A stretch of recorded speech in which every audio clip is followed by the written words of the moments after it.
Everybody, welcome to another brand new episode of the Because Cannabis podcast every single Wednesday on YouTube and every single Thursday on Spotify and anywhere that you listen to audio podcasts. We are brought to you by Wayward Media. I'm super pumped to be here today. My name is BC Wayman. That's Dustin Cava. What's up, buddy? Good morning, afternoon, or good evening, whatever time of the day you're listening to it. Spoiler alert, what time it is for Dustin and I. Whatever time of the day you're listening to it, we hope you enjoy the show. Be sure to give us a subscription. Tell your friends about the show. We are producing cannabis-centric content, news and headlines, interviews with the players and the haters and anybody else in the industry, the movers and the shakers, the highs and the lows with an emphasis on the high. We got it all here every single week. And we're looking to produce some more amazing content. In fact, if you got some ideas, some opinions, some suggestions, I've been on the internet before. I know you got them. I know you do. Leave it in the comment section. Let us know, what would you like to see from the Because Cannabis podcast? Hey, Dustin, you ever half-ass anything? Oh, all the time. All the time. You ever go into something? How about you, listening right now? You ever have the best intentions before you start something? You know that you got to do something, but gosh darn it, when the time to do it, you just kind of... Like, you don't run strong. You're running the race, you see the finish line, and you reach deep inside of you. And you find this extra gear that you did not know you had, and you just put it down, and you put your head down, and you close your eyes, and you go. Or you're like, fuck it, I'm tired. I'm walking across that finish line. This is a walk across the finish line kind of day, Dustin Cava. Sometimes, though, that's when the magic happens, baby. You know what, man? I work incredibly hard, but I have been learning that there is a threshold that I need to keep teaching myself, that not everything has to be done to the best of my capacity. Sometimes to the best of your capacity, or just this understanding that it never ends. I think sometimes that's a business lesson in the cannabis industry and in any industry that I am trying to think about and work on a lot. Shit never ends. It never goes away, right? It just always, especially with this, content creation is a treadmill, and you are on it, and you are on it for good. And so, yeah, I mean, there is this drive in me that says I always want to improve, but damn, man, sometimes I think we need to have realistic expectations that next week is another week, and it's coming up just as fast, you know? No, that's where I live. You can tell. I find it interesting, though, because I think any job is like that, Dustin. There is no proverbial, no figurative finish line in the cannabis industry, right? You open a company, you start a business. We've had some amazing small business owners on this show throughout the last 120 episodes, 2 years straight. We're coming up on 2 straight years of giving you cannabis content. And we've had a ton of small business owners on, Dustin, and I feel like we're always talking about the journey and where we're on. But then sometimes I sit back and realize that opening any business, opening any type of company, especially in the cannabis industry, where it's not just this flat marathon race in Florida, where it's nothing and you can see the vista ahead and you always know. It's like running a race in the Appalachian Mountains. It's up, it's down. Exactly. Sometimes you got to take a twist. You go a little off-road. Like, what the hell is happening? There's no end, though. It never ends. You work and work and work, and you sell and sell and sell, and you grow and grow and grow, and you sell and sell. Maybe you retire. Maybe you sell to someone else. Do you think that's the dream for a lot of cannabis companies when they get started? Let's say a lot of these small folks, and we've seen this before. We've seen conglomerates in every industry, and it's starting to happen in cannabis. As it becomes more legal, more players move in. Do you think a lot of cannabis companies, a lot of tech startups, when they got going, were excited about that big sell-off? That was the goal. Get the valuation high, make this weird thing happen on an app, sell that shit off, put your feet up on Coast Island or whatever the hell you go and do it, right? Do you think cannabis companies, when you started the head shop and you're in this industry, because I don't feel like weed people think like this. I think they think it's all natural. Do you think they look forward to the eventual sale, or do you think they dread it when some big company scoops in and grabs their hard work and effort? I think the bulk of our industry knows that, you know, that the average time of exit is 3 to 5 years within this industry, which is substantially less than most Wow. industries that I know of. Most small business owners are thinking, hey, I'll be in the black in 5 years. And then in 10 years or 15 years, I will either pass this on to my children or exit, sell out to someone bigger. Cannabis is notorious for the exit. It's notorious for the 3-year exit. And I wonder, because I've always seen, have you ever noticed that people who retire are more busy than they've ever been? That they Yeah, have but they're busy more. doing fun shit. Is it fun? I mean, I don't know if they're doing maybe it's not fun fun. shit, but I definitely know that they always have something on the calendar. And I think Yeah. that when you always have something on the calendar, it can't possibly be fun. When you always feel that up, it's Tuesday, I got to go fucking do this. Up, it's Wednesday, this has got to happen now. Even if your Tuesday involves like pickleball, is that still Yes, terrible? If you're like, I got to wake up, and that is a true point, because I will have sometimes disc golf tournaments and run a tournament that I'm managing. I usually have to get up at about 5:30. I have to be at this place at about 6:30 to get stuff set up, put up tents, put up banners, put some signs across the course, doors open, so to speak, at 7:30. So that is true. That's something I enjoy. It's something I like, and cannabis is like that. It's something a lot of people that work at it and enjoy, but you still got to get your ass up and get moving. And so I think putting in all that hard work, eventually the sale comes. And we're going to talk about this today in our news section. We talked about this a little bit last week when we had companies like Planet 13 and MedMen. If you missed last week's show talking about the DEA reclassifying cannabis, please go check that one out. We talked about this a little bit. These companies get going, they see big success, they start to struggle, they sell, easy for me to say, they sell it off. But it feels counterintuitive to the mission we have heard from 50 or 60 or 70 guests. None of them talked about, hey, I started this little sub brand in Oregon and California. I can't wait to sell it off. They're all like, I want to educate the patients. And I love it. I want to bring healing to the natural healing to the world. And I love it. Like they sell and talk the points that are important in the industry.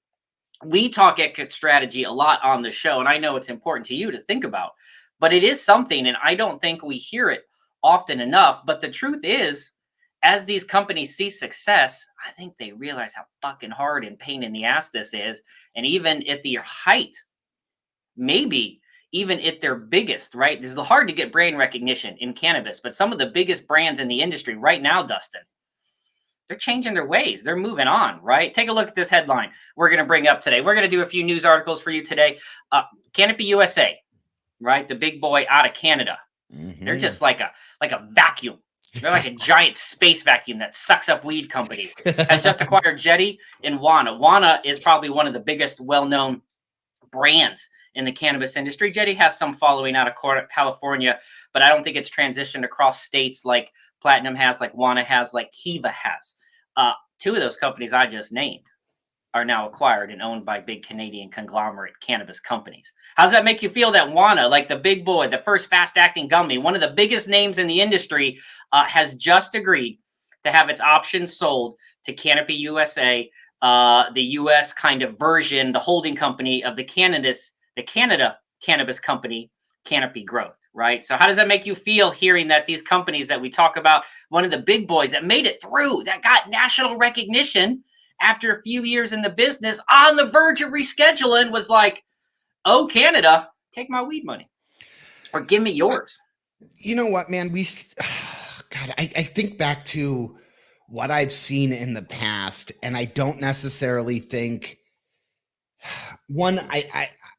the industry is in such a dire position right now with brands that are not actually making money. Maybe it's due to 280E, maybe it's due to some other things, but we are living in a day and age where you're meant to lose immense amounts of money in order to gain market share. And then I also see this acquisition through options, which to me, I very rarely see work out for the company who's getting bought up. So in this case, we'll say, Canopy had to have their shareholders vote to change or create more shares, which happens in publicly traded companies. They say, oh, you know what, this year we're going to have an extra 50 million shares that we're going to create that has this type of value in terms of voting capacity. They're lesser, denomination shares worth less money, but they essentially dilute the company with with more shares, and then they use those shares to say acquire other companies. And when I saw, especially in, say, the head shop game, we had some big players come in 6-7 years ago when they went public and acquire other distributors of smoke shop products, right? So a consolidation of brands that to allow them to get East Coast, West Coast distributorship and market share. And here's what I see always happen. One, a lot of times these shares cannot be vested for a certain amount of time. So in this case, I'm not sure what the agreement is with Wana, but it could literally say you're not allowed to sell your shares for 1.5 years. You're not allowed to sell first of all, both these deals are contingent upon federal legalization of the U.S. So that's a little suspect, I think. Well, I think it's also, a lot of that is, are you having a monopoly in some case? You have to, have oversight that says, okay, yes, you are consolidating in a way that makes sense and not creating more monopolies. That's fine. But it's this vested option where I see, oh, we valued our Canopy stock at this. We're going to give you X amount of shares that equal $297 million. But a lot of times what I've seen is after the acquisitions, the fucking stock price goes way down over the last year and a half. These companies that get bought out with share options ended up, their shares are worth half of what they were prior. And it's never actually a good bang for the buck when it comes to the company being acquired. In this case, Wana's saying, hey, cannabis stocks went up 20% since the since the rescheduling talk.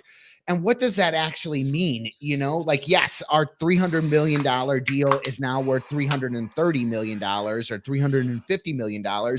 That's a win for us. But at the end of the day, I really want to timestamp this acquisition today and see where Canopy stocks are in a year and a half from now and what Wana's share is actually going to be worth. And so I really dislike when large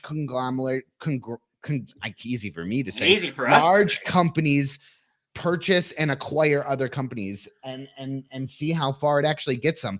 I mean, this is becoming. Do you think it's a sellout in the cannabis industry? Like when bands sell out, like, do you think fuck yeah, people are pissed off that Wana is like started out and now they're like, I mean, they're worth 300 million. They're claiming 350 million based off deal. Do you think people get mad at Wana? Do you think they're going to and not have already sold out? They're already looking at Wana as the sold out fucking, cheaper by the dozen type of brand. They're usually more expensive because of their brand name. Well, and I think there is a value to knowing when I travel from Ohio to Vegas or Ohio to California that I have a brand that I can go to, that I know the consistency is a certain way, the fucking, all that shit makes sense. But dude, I mean, I still have a big fear that the way business operates today is not a fundamental win for the actual consumer. And I think this limits innovation. I think it stifles what they actually believe that they can do in order to keep gaining market share or increasing their value by 5% or 10% every year over year. And I don't think this is necessarily a win for the industry. I think I'm not even sure it's necessarily a win for Wana, so it's a win for somebody that's getting major money right now. There's some folks that are going to make some bank off of this. There's CEOs who fucking acquire this. The frontline employees, the state by state. So if you're unaware, when you have a national brand and it goes to a different state, it has to be used from flower in that state, processed in that state by a licensed in-state processor. So when Wana goes to Ohio, there's a certain processor that gets the secret sauce, gets the special formula, picks up some biomass, uses their secret recipes, right, and makes up the Wana gummies in a state-by-state basis. So part of me thinks, well, on a consumer level, in the certain states, there probably is going to be no change for them. They're not going to see the difference, though. This would mean, and I'm correct me if I'm wrong in this, Dustin, wouldn't this mean if the company of Canopy USA has agreements with other processors in a state, right? Like they're kind of partner, they got some MSO money. Wouldn't that probably mean the company currently producing it probably gets their contract yanked or whenever it's up? I would think that. I would think so. Oh, hell yeah. I mean, I definitely think that the partners in which they built the brand don't always end up staying partners and getting the windfall that they deserve for supporting the brand in the very beginning. Yeah, if you're in a state like Ohio's Wana Gummies. No names. Whoever's making them right now, we know who it is, but whoever's making them right now, doing a good job. They got staff they hired, they got machines they built to create Wana Gummies and such in there. I would think either they have to sign a new deal, and now you're with a bigger company who's probably got more at play, or you pull it to a company that is associated with you, and then all those folks you hired and such that were to work on the Wana Gummy brand are no longer employed there, right? Or you got to transfer them. Yeah, heck yeah. I think that's a pretty obvious thing. I also think we always have this big push for full vertical integration within our brands, thinking, oh, we're vertically aligned, so thus we can, the push from the other cultivators that they own, the processors that they own, and then these other brands for edibles and stuff like that, like as if it all working together means cheaper prices for the consumer. It doesn't. No. It just means that, like the Wana's price is guaranteed to stay the same, if not go up with this acquisition. It's not necessarily a win for consumers, and it's not necessarily a win for the partners who have made deals with them before. You have a lot of overlap in employee base when you have acquisitions. There's, the marketing department of Canopy is probably not going to keep the marketing employees of Wana. They're probably going to fire them. You don't need two fucking marketing companies, two marketing arms of the thing. You're going to consolidate that. And I think that goes the same with their partners in which they have in each state that's making this stuff for them. And so, I think my biggest concern with this is that we are now going to go towards this industry where, just like the media industry, where 3 fucking companies own all 75 major media outlets in the country, it's owned by 3 brands. We're pushing that in cannabis. And of course we are. We'd like to use the same roadmap that these other mainstream corporations and mainstream industries have used for a long time to present their growth.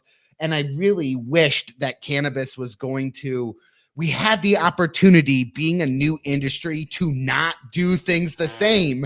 And yet we're choosing the least hanging fruit route, which is to just do what's always been done. That's not. It's funny. They want to be like craft beer. They always talk about being like craft beer and that, without realizing that craft beer, most of them are now owned by some other company, like Anheuser-Busch, Miller Lite, Coors. Yep. By the way, not even Coors and Miller. It's all Coors, Miller Lite, same company. By the way, they all got bought up. And now they're buying more and more of the craft folks too. So there's always that dollar in there. You brought up something, and I want to move on to another article here. You brought up something that I didn't think about, but is 100% true. Where innovation happens, we're changing things, we're creating new recipes. That happens a lot in small companies. I'm working, done some things with a small company. They're always trying new stuff. You got a few employees. You can do this. You don't have to worry about, I have to make so much oil every month to make sure I meet quota on products. You can experiment with things. Mm-hmm. So Wana Gummies, which mastered this nano encapsulation, the first to the market really with quick, fast-acting gummies as they're known, that's probably where they stop. They're not looking to push the boundaries now. They have a viable, sellable product, and Canopy USA wants to sell the shit out of this viable, sellable product.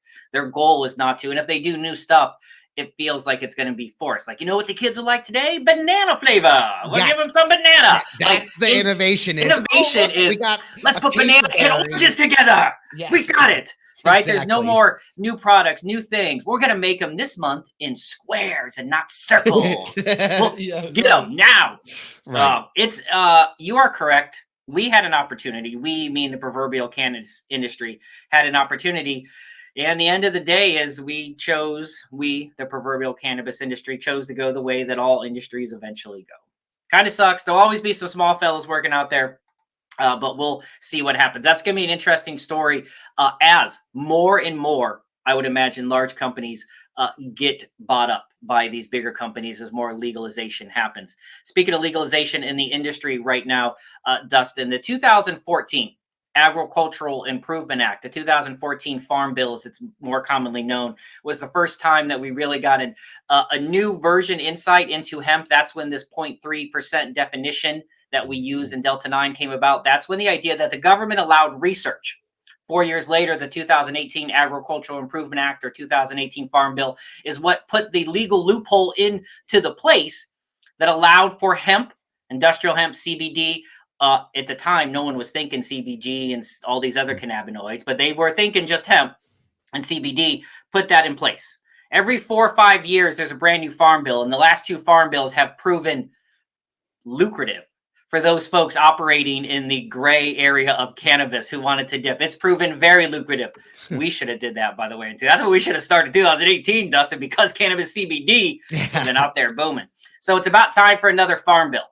And I thought, heading into this new farm bill, which should happen soon in this next year, that because more and more states are pushing to ban Delta-8, because states that sell a lot of weed don't want a lot of weed light, so to speak, to be sold. States that sell D9 THC, especially adult use, don't want this for sale because you don't need a card or you don't need these things to go get it. So the 2000 next version of the farm bill, whatever year, probably a 2024 or 2025 farm bill, when it gets approved, is out. They're talking about it. But if you go through this article, and we'll highlight a couple things, Dustin, they're going to keep working on the hemp stuff, going to keep redefining that. But it doesn't seem on a federal level that the government is terribly concerned about addressing the legal cannabinoid loophole that is out in the world today.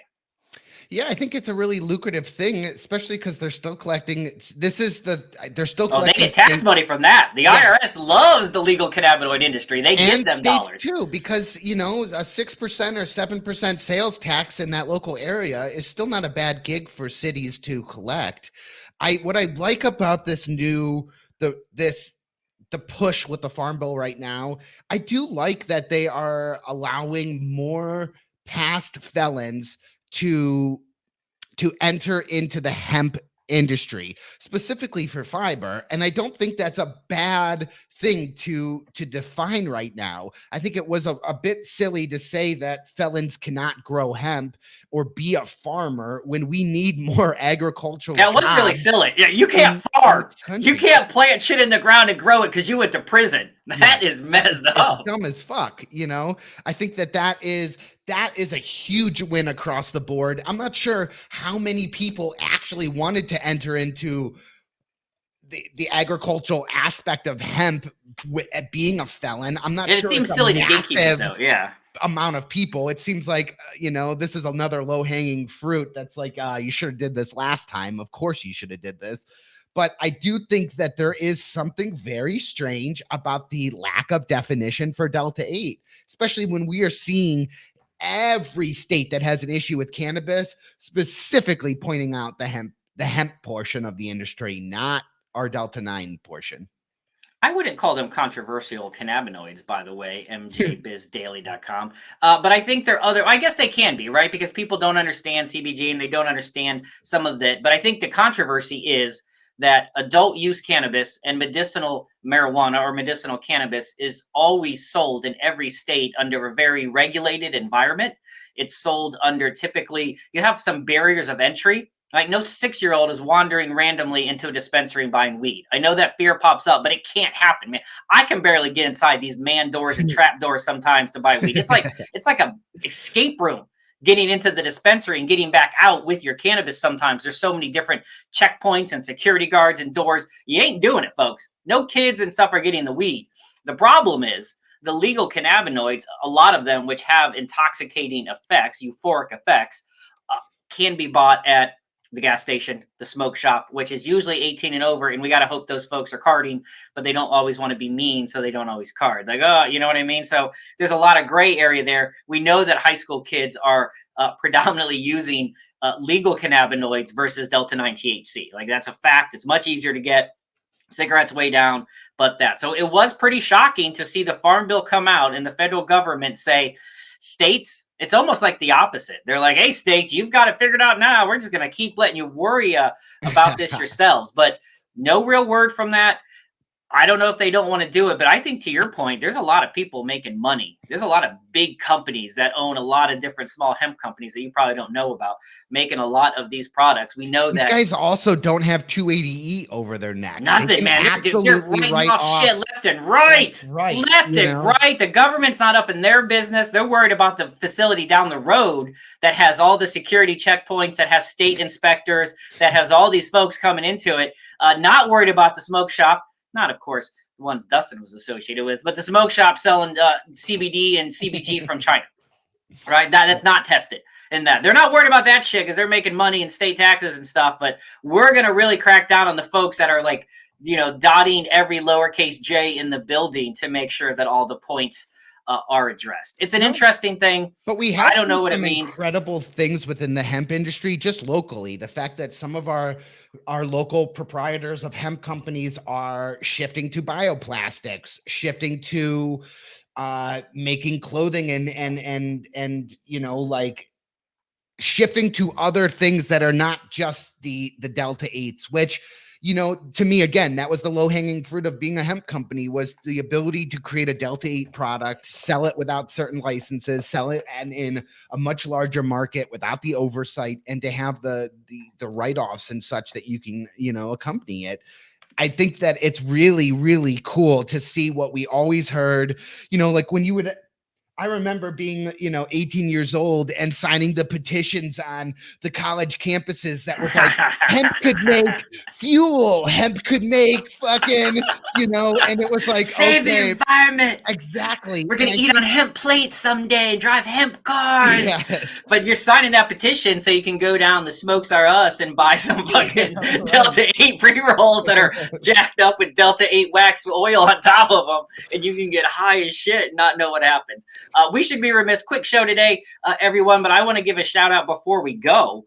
We can't mention how some companies are pushing the boundaries in hemp without shouting out past guests, the Ohio Hemp Company. TJ Richardson and Justin Helt just signed a deal. They got some news. Pub, thank you, farmanddairy.com. I haven't ever been to farmanddairy.com until today, Dustin. Thank you, farmanddairy.com, for shouting it out. They were some of the first folks in the ground. We had a great interview with them. You can check it out in the past episodes. Maybe we'll put that in the comments there with the Ohio Hemp Company. They really got going. And when we learned during our conversation with TJ and Justin that their focus was so much so on what can hemp do, right? Yeah, of course, they grew a little Delta 8 and stuff because that's what pays the bills. But they had some ideas. They had some concepts of what they wanted to do with it. And so now 4 years after their plants have gone into the ground, the Ohio Hemp Company, TJ and Justin, signed its first contract with the Michigan-based Heartland Industries, which produces a bioplastic made from hemp fiber. And that hemp fiber is going to be coming from the Ohio Hemp Company out of Dayton, Ohio. TJ, Justin, great guests on the show. And now they're going to be really getting into what they want to do, right? Putting this hemp out there, making it into plastics and using it, as you mentioned, what everyone always talked about, its potential. So they've really seen some growth in there. They've actually got deals in Illinois, Indiana, Michigan. They are really pushing out there. So huge shout out to the Ohio Hemp Company, yes. Justin and TJ, past guests of the Because Cannabis podcast, but making some moves in the right way, right? Using the Farm Bill, using the industrial hemp the way it's meant to be used. So I'm super excited for that. Thank you guys for listening to the show today. We've got a quickie but goodie, as they say in the industry. A couple of news articles there talking about the acquisitions. How does it make you feel? Are you nervous? Are you excited? Do you give a shit that it's being sold? Do you like cheaper weed? What do you think the comments would lean, Dustin? Do you think people care? Maybe listeners of the podcast, because I feel like they're with the industry, would probably lean more against it. But if you put this on a Twitter poll, an X poll, what do you think the vote would be of cannabis companies are being sucked up by big conglomerates, but you can still buy the same brand in your local dispensary tomorrow? Do you care? Yes or no? How do you think most people in the universe, the Twitterverse or whatever, would vote?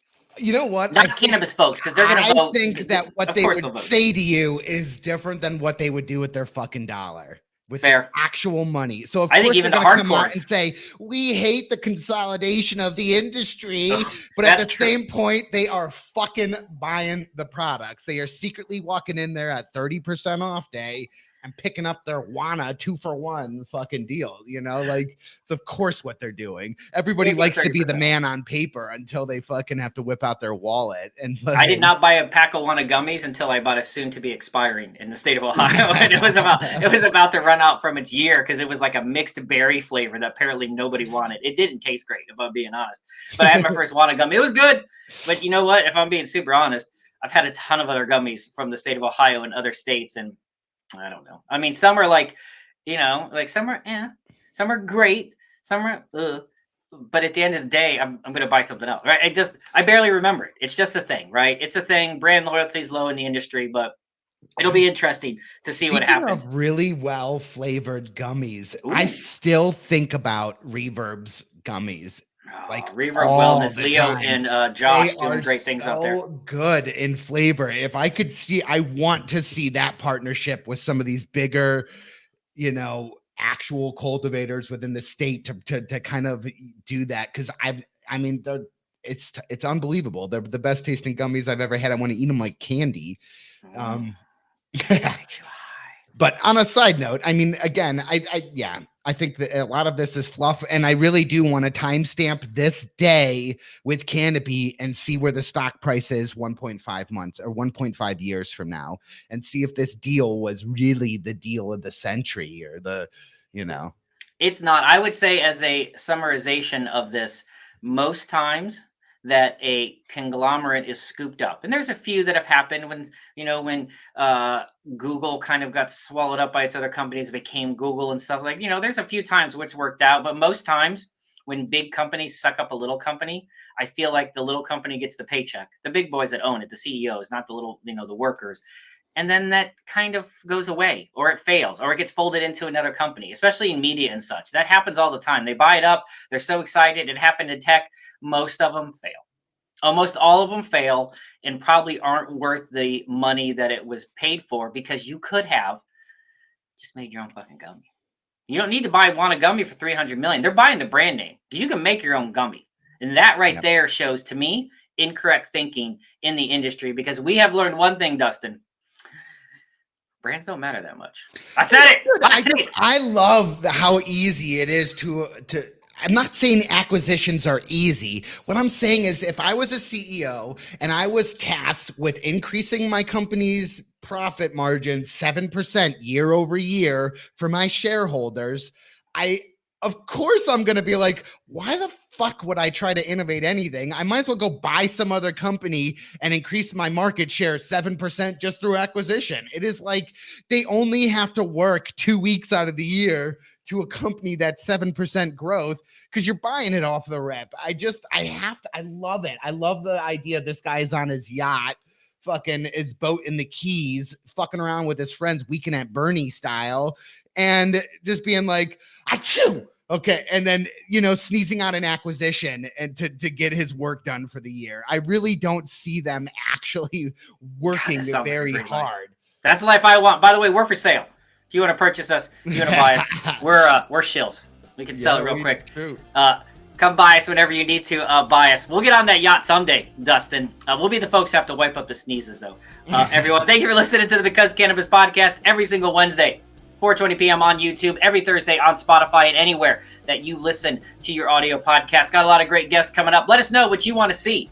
We're trying to think of some new shows as we move into the next iteration, version, 3.0, 4.0 of the Because Cannabis podcast. Let us know what you want to see. Give us a subscription. Follow us at MeetWM socially and all that jazz. Dustin, go smoke your super low farmer's grade. I don't know. I know the dude who grow weed. I'm going to go smoke my big brand MSO weed. I'll see you guys next week. Later.